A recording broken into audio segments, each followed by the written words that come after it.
नमस्कार good morning everyone आम YouTube channel को स्वागत करुच्ची। आज 5 तारिख जून मास शुक्रवार न्यूज गुड़िक भल लगे निश्चित भाव चैनल को सब्सक्राइब कर भिडियोटी को लाइक करदेवे। तेबे चलंतु आजिर गुण खबर उपरे नजर पकईबा। आजिर प्रथम खबर, भारतीय क्रिकेट दल को बड़ झटका लगी।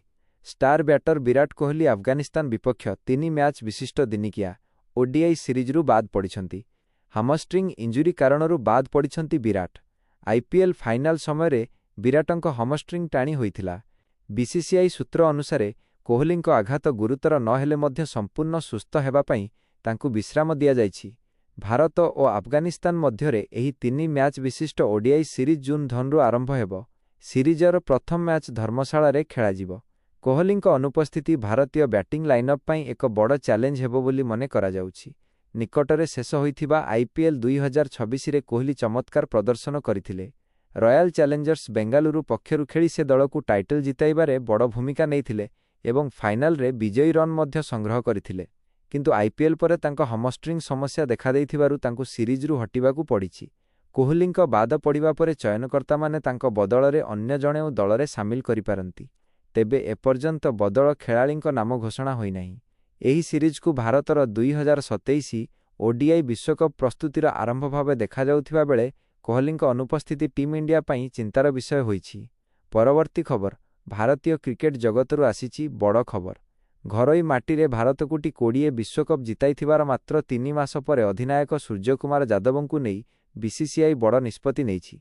सूर्यकुमारंकु टी20 दलर अधिनायक पदरू हटाई दिया जाइछि। एपरिकी आगामी दिन में सेही दलरे स्थान पाइबा मध्य मुस्किल मने होउछि। चलित मास शेषरे आरंभ हेबाकु थिबा आयरलैंड एवं इंग्लैंड गस्ट पूर्वरु बोर्ड एही पदक्षेप नेइछि।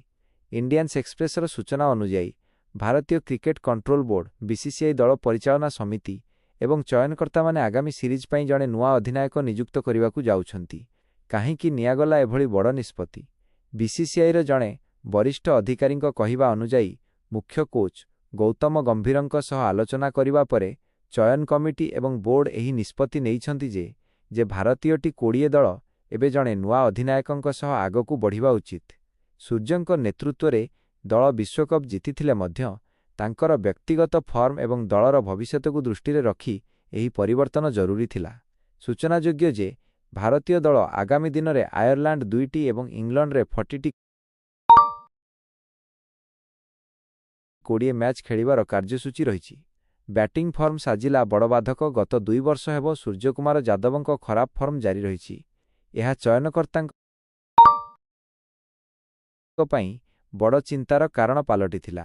निकटरे शेष होइथिबा आईपीएल 2026 सीजन रे मध्य तांको प्रदर्शन अति निम्नमानर रहिथिला। तांको ब्याटरू रन बाहरिबा मुस्किल होई जाइथिला।